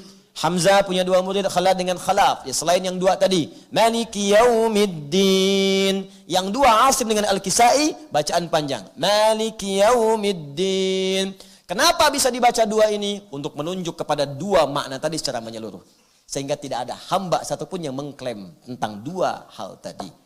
Secara singkat, baik Malik ataupun Malik itu menunjuk kepada kepemilikan mutlak. Ya. Saya lambatkan sedikit. Baik Malik ini atau Malik begini, pendek. Dua-duanya menunjuk kepada kepemilikan mutlak. Baik bendanya sampai ke sifat-sifatnya, keseluruhannya. Karena itu di mushaf, tulisan ini di Al-Fatihah, tulisannya pasti begini. Seperti ini. Pasti begini. Karena dengan begini bisa dibaca 2 cara. Kalau dibaca panjang, tinggal tambah fathah tegak di sini. Mabtabi. Kalau dibaca pendek, tinggal kasih harakat fathah begini. Sudah. Karena itu di mushaf tulisannya pasti begini. Tidak akan ditulis begini. Jelas ya? Ini untuk mengakomodir 2 bacaan tadi. Nah, 2 bacaan ini punya makna yang sama. Kepemilikan mutlak. Yang ini kepada objeknya, yang ini pada semua sifat-sifatnya. Jadi bukan cuma objeknya, sifatnya pun punya Allah. Nah, kenapa ayat ini kemudian dihadirkan salah satu hikmahnya? Apa hikmahnya? Untuk bisa menurunkan, menyadarkan dan menggugurkan klaim orang-orang yang merasakan bahwa nikmat itu adalah miliknya dalam kehidupan dunia. Maaf sekali. Banyak orang-orang kaya yang merasa kaya dan merasa harta itu miliknya. Sehingga ketika Allah mintakan untuk zakat, dia berkata, kenapa saya mesti zakat? Saya yang capek-capek kerja, dia yang dapat. Dia merasa harta itu punya dia. Ya, maka kata Allah disadarkan, Maliki Yaumiddin, Malik. Hei, saya yang punya harta itu. Awas, saya belum sampai ke Yaumiddin, saya baru bahas kalimat Malik dulu. Nanti saya teruskan dengan kalimat Yaumiddin ya. Saya yang punya harta itu, bukan kamu. Kamu cuma saya titipkan saja. Kamu cuma saya pinjami, nanti besok-besok dikembalikan kepada saya. Kalau rawatan kamu bagus, saya bayar, saya tuntaskan, saya berikan balasan dari apa yang telah kamu kerjakan itu. Karena itu setelah kalimat Malik adalah lafaz ad-din. Apa ad-din dalam bahasa Arab itu? Makna pertama al-jaza. Al-jaza, satu titipan yang akan dibalas. Dari kata ini muncul kata dain, berarti hutang. Jadi sekarang ini semua apa yang kita rasakan milik kita itu cuma titipan kata Allah. Titipan. Maliki yaumiddin. Yaumnya simpan dulu, bahas dinnya. Ma makna ad-din? Makna yang pertama al-jaza. Karena itu orang Arab mengatakan kama tadinu tudan. Kama tadinu tudan. Sebagaimana engkau dititipkan, seperti itu juga engkau akan dibalas. Sebagaimana engkau diperlakukan, seperti itu juga engkau akan dibalas dengan perlakuanmu. Jadi Allah titipkan kepada kita harta. Yang punyanya Allah, bukan kita. Makanya kata Allah, saya yang punya harta itu ya. Saya maliknya. Dengan sifat-sifatnya. Mau besarnya, kecilnya, apakah lunakkah dia seperti uang kertas, atau keraskah dia seperti benda emas. Saya yang punya, baik hartanya, termasuk semua sifatnya. Kamu itu, cuman saya titipin aja. Dan ada yang merasa sekarang punya mobil ya, maaf ya, itu cuma titipan. Anda yang merasa punya rumah luas sampai sekarang, maaf, itu cuma titipan. Anda yang mengklaim sampai bikin kartu nama, pemilik 37 perusahaan. Maaf, cuma titipan. Titipan. Yang punya siapa? Kata Allah, saya maliknya, saya yang punyanya. Saya titipkan padamu supaya kamu kelola jadi amal soleh. Nanti saya balas saat pulang kepada Allah ke akhirat kelak. Makanya, maaf ya, makanya sifat pemilik dengan sifat yang dipinjami itu beda. Peminjam dengan pemilik lain. Kalau pemilik itu akan terus membawa yang dimiliki sampai kapanpun tiada batas. Kalau peminjam sementara aja batasnya habis, nggak akan jadi pinjaman lagi. Nih, maaf ya, maaf sekali lagi. Kita habis di dunia, pindah kan? Pindah kemana? Nah, ke alam kubur ya. Sebelum ke akhirat kan ke kuburan dulu, ya. Pindah ke alam kubur. Kita jangan bicara akhirat dulu deh, kuburan dulu deh. Ya, meninggal dunia, baru pindah kemana? Ke alam kubur. Sekarang kita akan dapat titipan nih. Karena titipan, maka semua harta yang kita dapatkan di dunia karena titipan, ketika kita pindah ke alam kubur, maka tidak akan ikut. Karena alamnya beda. Yang punya alam sudah ngatur, bekal kuburan dengan bekal dunia beda. Bekal kuburan dengan akhirat ada mirip-miripnya. Apa yang dititipkan di dunia nggak akan dibawa sampai ke kuburan, diatur oleh pemiliknya. Kalau itu punya antum karena Anda pemilik, pasti akan dibawa ke kuburan. Karena yang punya Anda. Tapi ada nggak orang wafat dibawa semua kemudian hartanya? Nggak ada. Silahkan cek orang-orang yang wafat, yang telah mendahului kita. Kalau dia punya mobil 10, nggak usah 10-nya lah. Ada nggak satu yang dibawa ke kuburannya? Ada yang nulis wasiat, kalau aku wafat kuburkan bersama mobilku? Nggak ada. Ada nggak dari 10 rumah yang dimiliki? 1 rumah aja. Ya begitu mau meninggal, bongkar habis rumahnya, masukin kuburan. Nggak ada. Ada nggak pemilik handphone yang saat meninggal diikut kuburkan dengan handphonenya? Kalau itu milik dia, dia akan ikut membersamai pemiliknya. Tapi karena itu bukan milik dia, maka pemiliknya mengatur. Ini cuma dunia saja, pindah ke alam kubur, beda lagi sifatnya. Pindah ke akhirat, beda lagi bekalnya. Makanya Allah turunkan aturan di Quran surah ke-28 ayat 77. Bagi orang yang mendapatkan titipan harta benda. Wabtaghi fima atakallahu daral akhirah. Wala tansa nasibaka minad dunya. Kata Allah, hei, aku titipkan harta kepadamu, bukan aku berikan. Nggak ada yang aku berikan, makanya nggak akan kamu bawa saat pindah ke alam kubur. Aku cuma titipkan. Titipan itu, maka pandai-pandailah dengan titipan itu, cari kemuliaan kau di akhirat nanti. Saya titipkan kepadamu harta, karena ibadah kamu dengan fisik itu nggak maksimal. Orang yang kamu sebut nggak punya itu, saking nggak punyanya rajin puasa. Senin Kamis udah lewat, engkau baru Senin, dia sampai Kamis. Engkau Senin Kamis, dia tambah ayamul bid. Engkau tambah ayamul bid, dia sudah puasa Daud. Ya itu nggak bisa kamu susul, maka saya berikan kelebihan padamu lewat harta, titipan, supaya dengan itu kamu zakat. Makanya ketika zakat dapat pahala 10 kali. Dengan itu kamu infak. Ketika infak dapat pahala 700 kali lipat. 700 itu untuk nyusul dia yang puasa. Untuk nyusul yang dia tiap malam bangun malam. Untuk nyusul dia yang setiap hurufnya itu berapa? 10 pahalanya. Karena dia hafal Quran. Yang kamu sebut gak punya uang itu hafal Quran. Setiap hurufnya 10. Bismillahirrahmanirrahim sudah 19 huruf. Ente baca Quran sehari aja gak punya waktu. Pengen masuk surga. Saking sayangnya saya kepadamu, kata Allah, saya titipkan harta supaya nyusul. Makanya dengan infak 700 kali lipat. Dengan zakat 10 kali lipat. Dengan sedekah tambah lagi. Berlipatnya itu untuk nyusul amalan orang lain yang belum dijangkau. Jangan lupakan dunia. Jangan lupakan, silahkan. Rumah yang bagus boleh, di situ bikin pengajian. Kendaraan bagus boleh untuk mengantar ke tempat pengajian, mengantar mencari nafkah, cari yang halal. Tunjukkan pada orang, nih, saya pun seperti kamu punya Ferrari, bisa halal juga. Jadi kalau saya bisa kerjakan dengan yang halal, kenapa engkau cari dengan korupsi? Itu poinnya. Jadi jangan pernah Anda merasa dalam hidup ini punya sesuatu, cuman titipan. Di mana-mana orang titipan itu nggak ada yang sombong. Tuh tukang parkir ketitipan. Lihat teman-teman yang ngatur tuh, ya di luar. Atau tukang parkir di gedung-gedung misalnya dan sebagainya. Silahkan cek. Saya nggak pernah temukan tukang parkir sombong, nggak ada. Bawa Lamborghini ke situ, datang. Terus foto-foto, ceklik, bikin status. Hari ini Allah kirimkan kepadaku Lamborghini, titipan. Titipan. Terus kalau pergi pemiliknya nggak pernah sedih. Silakan cek tukang parkir. Anda bawa mobil paling bagus, taruhlah Pajero misalnya masuk situ. Atau Bujero, terserah lah gitu kan. Masuk. Bis itu keluar. Ya, Anda bayar, tak pergi. Nggak pernah dia menangis. Ya Allah, Pajero pergi. Ya, misalnya, nggak ada tuh, biasa aja, pergi. Ya ini pergi, silakan semua pergi. Nggak ada, biasa-biasa aja. Nah, kenapa dengan titipan Allah Anda mesti sombong? Maaf ya, nanti kalau ketemu orang kayak yang sombong, bilang aja, Pak, titipan. Gitu aja, itu paling gampang.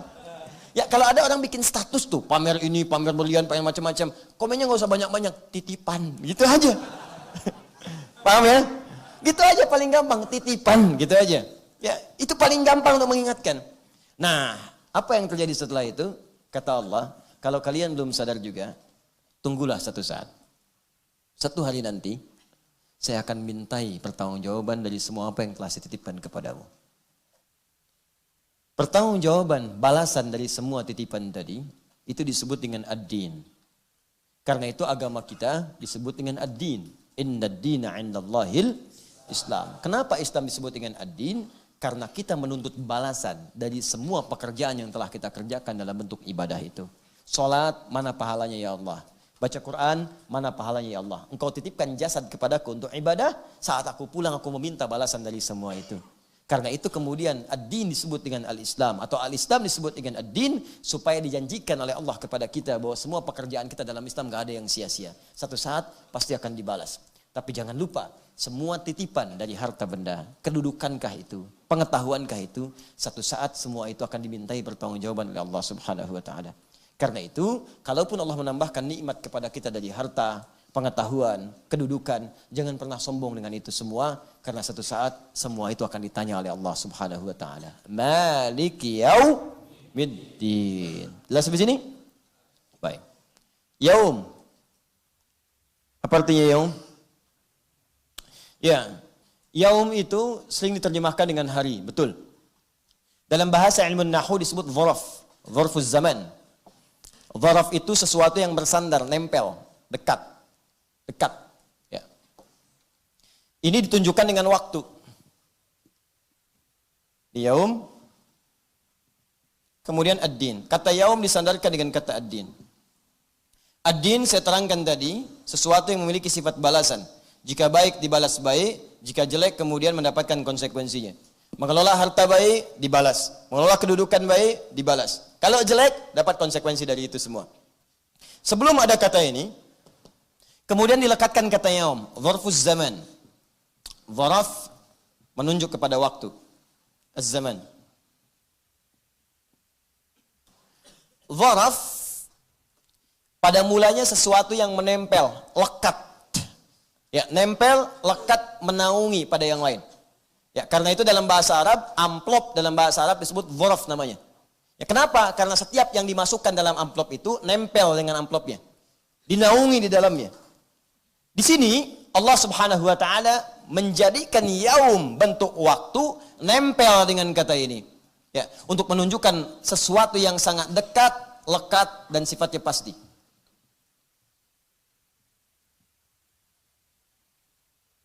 Seakan-akan begini, ya Allah ingin sampaikan, hei, engkau yang merasa sombong dengan titipan, dengan hartakah itu nggak mau bersyukur, dengan ilmukah tidak ingin bersyukur, dengan kedudukankah tidak mau bersyukur, satu saat saya akan pastikan kepadamu, akan tiba waktunya semua yang engkau lakukan akan aku balas.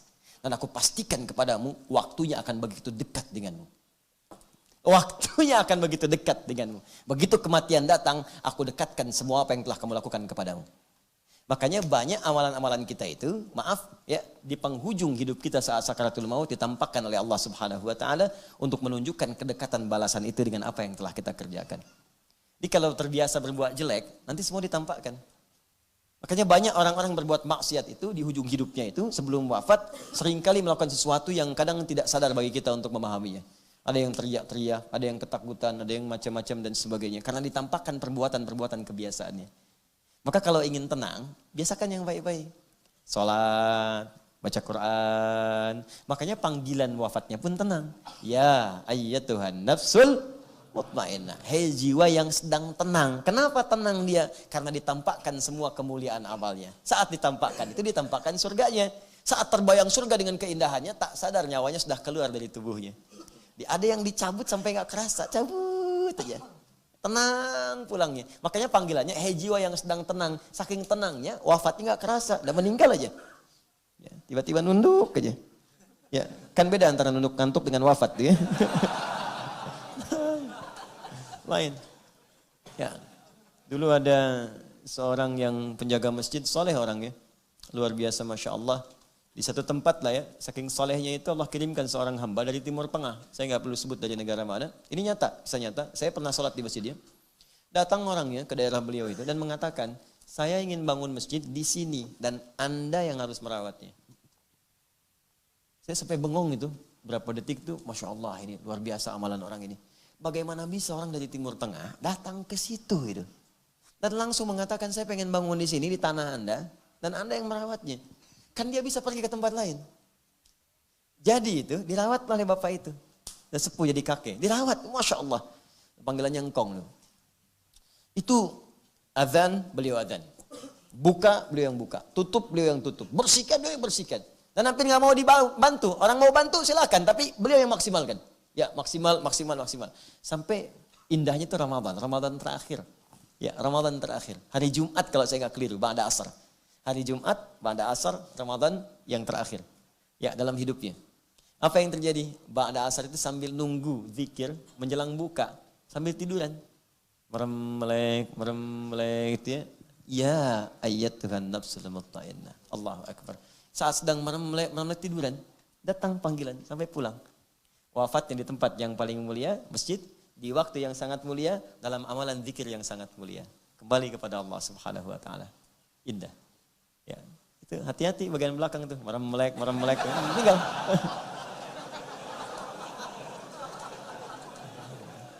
Baik. Nah, jadi saya simpulkan dulu, kalau ada titipan dalam bentuk apapun, maka rasakan bahwa semua itu punya siapa? Punya Allah. Semua itu milik siapa? Milik Allah yang dititipkan kepada kita. Kita merawat. Jangan sampai milik Allah saja. Nanti pulang dari sini orang bawa motor Anda, mobil Anda. Anda bilang, woi, hati-hati motor. Milik Allah, Pak. Tidak ada hukumnya di situ. Ada hukumnya. Ya, saya punya dulu ada beberapa titipan wakaf gitu ya. Ada kamera, ada macam-macam. Dibawa sama sekelompok orang. Ya, saya katakan, itu barang wakaf. Kan wakaf itu milik umat katanya. Siapa aja boleh pakai. Waduh, kalau cara berpikirnya begitu, barang-barang di masjid habis semua gitu kan. Karena milik umat. Hati-hati. Dititipkan pada kalangan kelompok tertentu untuk dikelola. Makanya diminta pertanggungjawaban. Berlakulah kemudian hukum muamalah di situ. Jelas sampai sini? Baik, Allah.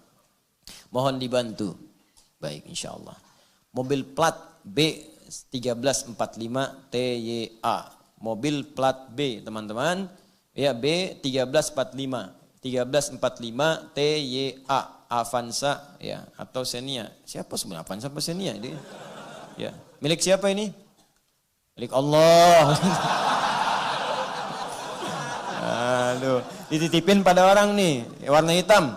Ya, tolong ya teman-teman, mobil setipe Avanza atau Xenia, warna hitam, mobil plat B 1345 TYA.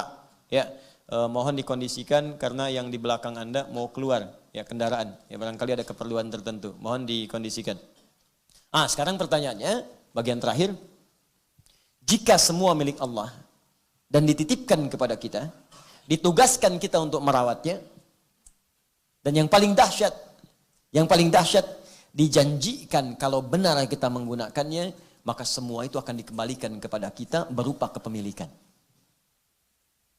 Contoh gini, titip ya mas, misal. Kemudian oleh beliau dikelola titipan saya. Dijaga rapi, ya dan seterusnya. Kemudian dikembalikan kepada saya. Saat dikembalikan kepada saya, apa yang saya ucapkan? Terima kasih ya. Jawabannya apa? Sama-sama. Mungkin saya kasih bagian dari uang atau harta tertentu, tapi benda ini kembali kepada saya. Itulah sifat manusia. Makhluk begitu. Kalau dititipkan, dirawat dengan baik, dibalikin ke kita, diucapkan terima kasih oleh kita. Atau kita memberikan bagian dari upah. Nitip motor, keluar dari titipan, kita kasih, ucapkan terima kasih Pak. Gitu kan? Antum kesini kan? Dijaga, dirawat baik-baik motornya. Pulang dari sini untuk ucapkan terima kasih Pak. Sama-sama, ada yang infak, ada yang macam-macam. Ya, tapi kan motornya tetap di bawah lagi. Jelas kan? Nggak ada orang pulang datang pakai mobil Xenia yang tadi, ya. Pulang-pulang nggak dibawa, makasih Pak, gitu kan? Nggak ada kan? Mobil bawa lagi. Itu sifat manusia. Tapi Allah beda. Ketika Anda benar-benar merawatnya dengan baik, titipan itu digunakan sebaik-baiknya sesuai dengan apa yang Allah inginkan, maka semua benda tadi, bahkan semua titipan tadi, bahkan yang sifatnya titipan bernyawa, anakkah itu, istrikah itu, suamikah itu, bapakkah, ibukah, cucukah, semua akan Allah berikan nanti dengan nilai kepemilikan, bukan titipan lagi. Bukan titipan lagi. Bahkan yang Anda nggak ketitipin pun di dunia, Anda nggak dapat titipan itu. Tiba-tiba saat kembali kepada Allah, Anda membayangkan itu pertama kali ke surga. Terbayang oleh Anda, langsung diberikan sebagai hak milik, bukan titipan lagi.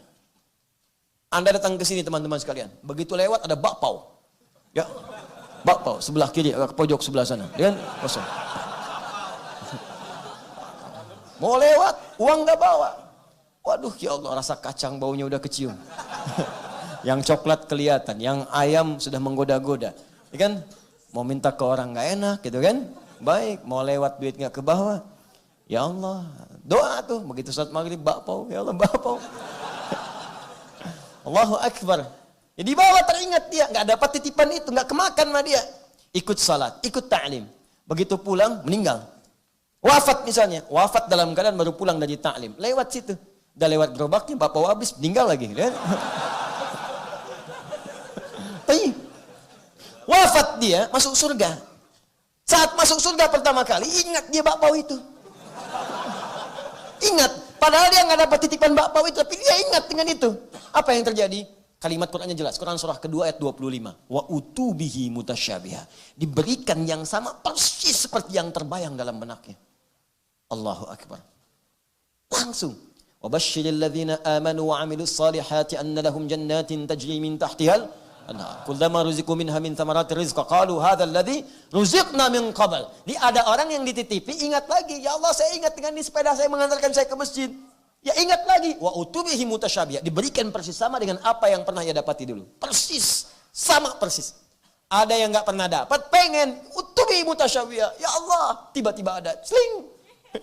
Tukang bapaknya, ya Allah, saya pun ya Allah, ajak ya Allah. Jelas ya? Nah, makanya banyak ayat-ayat surga itu ketika menerangkan kepada kita, menjadikan semua titipan itu membersamai kita selamanya. Coba lihat ya, yang ke surga bawa bapaknya, ibunya, pasangannya, ada. Buka Quran surah ke-13, misal ayat 23. Jannati adnin yadkhulunaha, wa man salaha min abaihim, wa azwajihim, wa dhurriyyatihim. Ada orang yang akan masuk ke dalam surga Aden. Jadi masuk surganya lewat surga Aden, tapi melewati semua pintu surga. Semua pintu dilewatin, lewat surga Aden dulu, semua pintu dilewatin. Setiap masuk surga disambut oleh semua malaikat yang jaga pintu surga.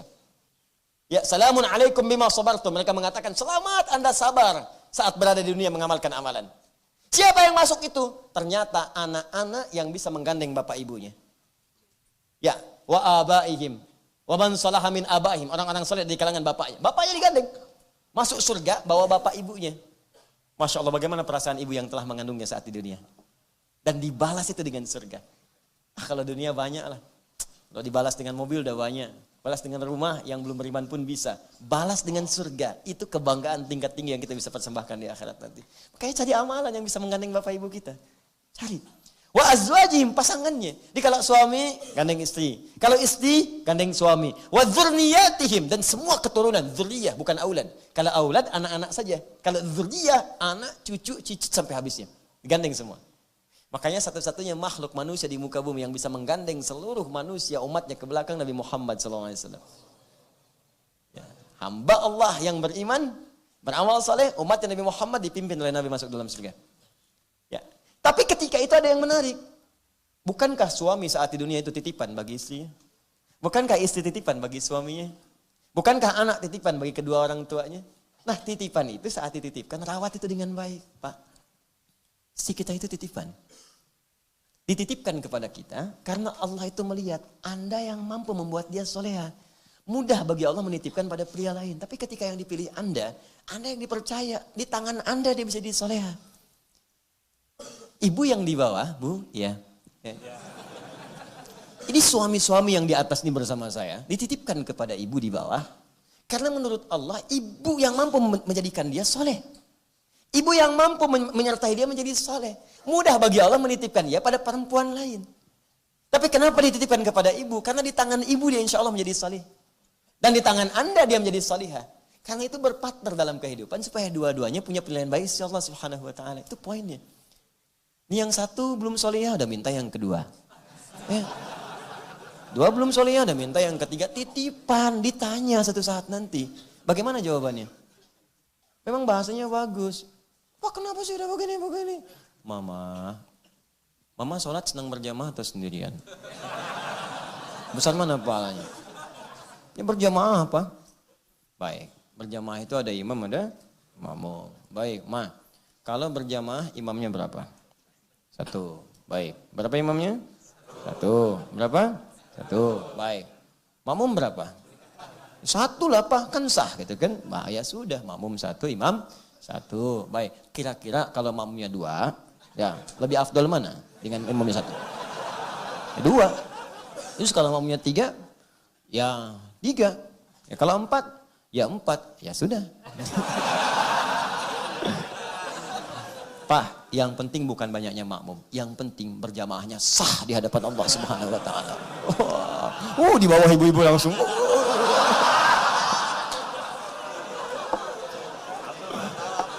Aduh. Kamu gak usah ikutan dulu. Aduh. Dul, apa bedanya madu asli dengan palsu? Madu asli sama palsu apa bedanya? Allahu a'lam. Kalau madu palsu dibawa ke rumah, botolnya masih utuh. Kalau madu asli dibawa ke rumah, pecah sama botolnya. Kamu belum paham, tar aja deh.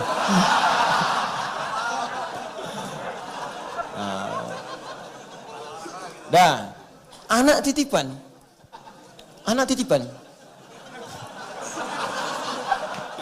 Aduh, Allahu Akbar. Udah. Ya, anak juga titipan. Ini akan ditanya nih, orang tuanya. Apalagi kalau dia menjelang balik akan ditanya. Karena dia titipan, maka buat titipan itu punya nilai di hadapan Allah saat pulang. Nih, Anda titip motor nih, begitu pulang ternyata spion bengkok. Knalpot hilang. Ya. Bisa. Ya, makanya begitu Anda bawa, tiba-tiba ada yang hilang. Pertanyaan saya, respon Anda pertama bagaimana? Anda pasti akan marah. Anda cari kan? Cari gak ketemu Anda marah. Sekarang ini anak titipan dari Allah kepada Anda.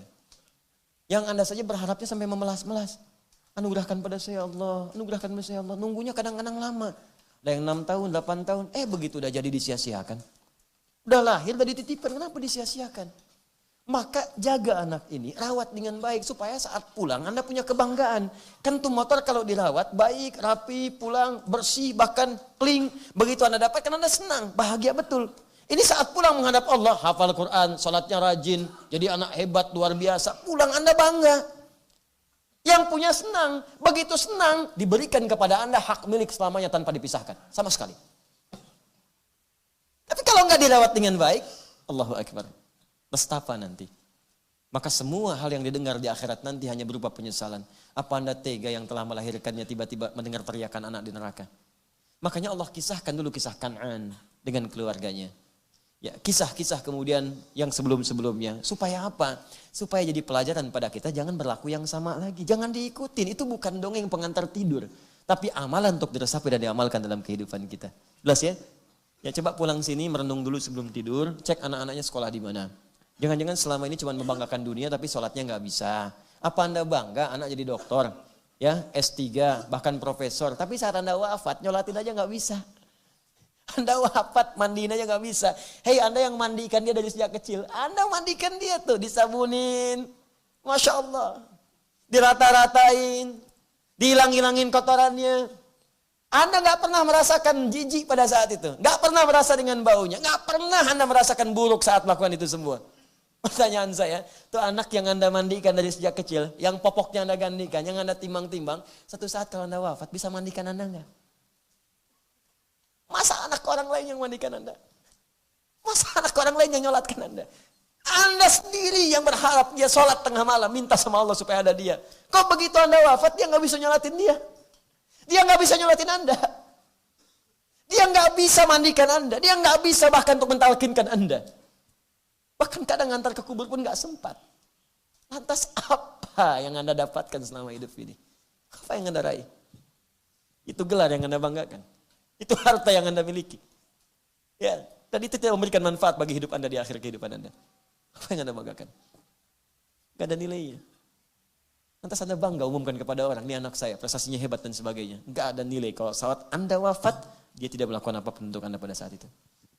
Gak ada nilainya. Jaga dengan baik. Amalkan dengan mulia, karena semua titipan itu akan tiba waktunya yaum yang begitu dekat dijanjikan oleh Allah Subhanahu wa taala. Memang satu hari di atas itu 1000 tahun kehidupan kita, tapi kita tidak tahu di mana hari ke-1000 itu yang kita akan segera pulang untuk mempertanggungjawabkan apa yang telah kita kerjakan selama hidup di dunia ini. Nah, sekarang pertanyaannya, ya Allah, saya ingin berubah. Saya ingin menggunakan harta saya untuk kepentingan ibadah. Saya ingin menggunakan kedudukan saya untuk ibadah. Saya ingin gunakan ilmu saya untuk beramal soleh dan saya ingin ajak semua keluarga saya untuk dekat denganmu. Bagaimana caranya? Maka Allah turunkan ayat yang selanjutnya untuk bisa mengarahkan kita pada fungsi semua nikmat yang telah diberikan tadi supaya punya nilai di hadapan Allah. Maka turun ayat, Iyyaka na'budu wa ayat ini kalau benar kemudian kita mengamalkannya, memahami dan diamalkan, bahkan Allah akan berikan bonus saat di dunia tanpa harus menunggu bonus ini didapatkan di akhirat. Bonus itu adalah semua yang kita mintakan saat selesai membaca ayat ini seketika akan dikabulkan oleh Allah Subhanahu wa taala kalau kita benar membutuhkannya. Ini hadis qudsi. Di ketika Anda baca Iyyaka na'budu wa iyyaka nasta'in, kemudian Anda ada permintaan apapun yang Anda minta selama itu Anda butuhkan, kata Allah, wali 'abdi ma sa'ala, aku janjikan dan ini komitmen janjiku, kalau benar bacaanmu sampai di sini, maka aku akan kabulkan apapun yang kamu minta saat ini. Nah, sekarang bagaimana caranya kita membaca ayat ini, kemudian mengamalkannya dan mendapatkan apa yang tadi kita inginkan? Mari kita bahas ayat ini di pekan yang akan datang dengan izin Allah Subhanahu wa taala setelah barangkali kami kembali dari tanah suci. Saya besok akan berangkat umrah dan waktunya barangkali kurang lebih ada 9 hari. Jadi Kamis depan kemungkinan saya tidak mengisi di sini atau mungkin saya tersambung live dari Mekah nanti insyaallah atau dari Madinah, kemungkinan dari Mekah nanti ya. Kemudian bisa kita sambungkan. Kalau tidak, berarti tidak ada ta'lim untuk pekan yang akan datang pada sesi kajian kami di sini. Kalau memang Anda ingin ke sini, silahkan saja. Cuman saya nggak ada di sini gitu. Ya, nggak ada masalah. Materi berikutnya kita akan bahas Iyyaka na'budu wa iyyaka nasta'in. Baik, sebelum ini kita tutup, saya ingin berikan kabar gembira bahwa yang pertama, insyaallah dalam waktu dekat akan ada karantina akbar untuk memanggil ahli Quran. Jika memang Anda bagian dari ahli Quran itu, pasti hati Anda akan terpanggil untuk sama-sama menghafal Quran, supaya dengan hafalan itu kita bawa menghadap Allah Subhanahu wa taala. Berapa ayat pun yang kita hafalkan tidak masalah. Kalau Allah titipkan 30 juz, alhamdulillah. Kalau kurang dari itu, yang penting wafat saat sedang menghafal Al-Quran. Nanti akan insyaallah teman-teman ditunjukkan cara menghafal cepat yang itu bisa dihafalkan lewat kantor Anda, lewat rumah Anda, yang nanti buku ini akan saya sempurnakan dulu di Madinah, di kota Nabi, dengan di Mekah, ya, di depan Baitullah, dan saya akan berdoa bermohon kepada Allah setelah saya sempurnakan di sana. Mudah-mudahan buku ini diberkahi dan jadi pembimbing yang utama untuk menjadikan kita bagian dari ahli Quran. Sepulang dari sana insyaallah akan dicetak dan kita akan bertemu nanti. Saya akan buat sebuah momentum yang mengumpulkan para ahli Quran untuk diberikan pelatihan menghafal nanti. Dan di akhir tahun saat orang banyak bersukaria dengan pergantian tahun dunia, maka kita akan tunjukkan kepada mereka dengan berganti tahun ini kami telah menjadi ahli Quran di hadapan Allah Subhanahu wa taala. Dan akan kita adakan wisuda akbar dengan mengundang para imam-imam dan bermohon doa kepada Allah supaya hidup kita diberkahi, bangsa kita diberkahi dan hidup kita dekat dengan Allah Subhanahu wa taala. Saya dengar juga hari ini yang karantina ada yang sudah 30 juz. Ya, alhamdulillah, tapi saya enggak akan minta baca di sini, di ruangan terpisah saja, setoran 3 surah terakhirnya, ya, supaya memberikan kepada kita dorongan-dorongan kuat untuk lebih mendekat kepada Allah Subhanahu wa taala. Bagi yang telah mendaftar dan diterima untuk program dai, kami akan kirim nanti ke Al-Azhar untuk di sana dilatih selama 3 bulan menjadi dai dan imam Ya, sudah terpilih 9 sampai 10 orang. Berkasnya sudah dibawa hari ini ke Mesir, tinggal tunggu waktu insyaallah dalam waktu sepekan 2 pekan bila sudah keluar calling visa kami akan berangkat ke sana. Kemudian yang ke Sudan tinggal tunggu calling visa. Nanti calling visa keluar maka kami berangkatkan Anda kurang lebih sebanyak 40 orang. InsyaAllah dengan izin Allah Subhanahu wa taala. Yang lainnya nanti ditunggu insyaallah di kesempatan berikutnya kita buka lagi jika peluangnya kemudian berlaku bagi Anda tinggal bisa mengambil dan mempraktekannya dengan izin Allah Subhanahu wa taala. Dan saya kemarin janjikan pekan ini tapi karena ada lain hal mungkin baru bisa sepulang dari tanah suci saya nanti buka untuk program PKU pendidikan kader ulama yang mungkin insyaallah dengan itu akan menyeleksi beberapa dari ikhwan dan akhwat. Tahun ini ada akhwat. Jadi akhwat nanti kami bimbing untuk jadi bagian dari ulama-ulama perempuan ya yang dengan itu bisa menjaga nanti nilai-nilai syariat dan akidah umat khususnya di Indonesia ini. Dan saya minta kepada murid-murid saya yang sedang belajar baik di Madinah Jamiah Islamiyah dan di Mesir di Al-Azhar, ada yang di Sudan, di Turki, mohon belajar dengan benar sesuai jurusan masing-masing. Ya bangsa ini butuh ulama-ulama, butuh ahli Quran, butuh ahli syariat. Tolong jangan berleha-leha dalam belajar, maksimalkan, pulanglah jadi ulama yang benar. Bimbing masyarakat sehingga kita bisa mengatasi pemikiran-pemikiran yang menyimpang dan bisa merespon hajat-hajat umat sesuai dengan apa yang kita butuhkan. Mudah-mudahan ini semua diridhai oleh Allah Subhanahu wa taala. Ya, dan insyaallah dari Mekah nanti saya sampaikan juga informasi ada banyak permintaan bahwa kami membuat pesantren, itu sedang kami siapkan. Nanti kalau sudah selesai persiapan-persiapan desain, saya akan mengajak Anda semuanya juga untuk sama-sama kita bangun. Ya, kalaupun kami mampu bangun, insyaallah kami bangun. Tapi kalau ada amalan untuk bersama-sama, itu saya akan libatkan supaya pahala kita ada di situ. Saya bangun gedung ini, itu ada yang pengen nanggung semua, saya larang. Saya nggak mau, saya bilang. Karena gedung ini akan jadi pusat dakwah dan semua harus punya saham di situ. Karena ini saya akan jadikan wakaf untuk umat Islam. Ya, maka kita terima. Yang ada yang Rp1.000, Rp10.000, jadilah kemudian gedung ini cuma 2 pekan. Lalu kita tutup, saya minta selesai sudah, arahkan lagi infak Anda pada yang lain.